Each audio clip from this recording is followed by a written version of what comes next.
शूरप्रेणासि उत्तमम् निशुम्भस्याशुचिच्छेद चर्म चाप्यष्टचन्द्रगम् चिह्ने चर्मणि खड्गे च शक्तिं चिक्षेपसोऽसुरा कामप्यस्य जिता चक्रे चक्रेणाभिमुखा गदा कोपाद्मातोऽसि शुम्भोध शूलम् जग्राहदानव आयान्तम् मुष्टिपादेन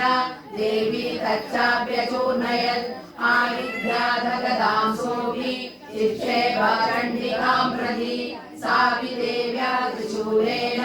भिन्ना भस्मत्वमागता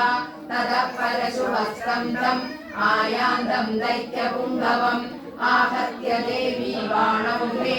अपादयत भूतले तस्मिन् निपतिते भूमौ निशुम्भेवीम विक्रमे भ्रातर्यतीव संक्रुद्धा प्रययौ योधुमम्बिका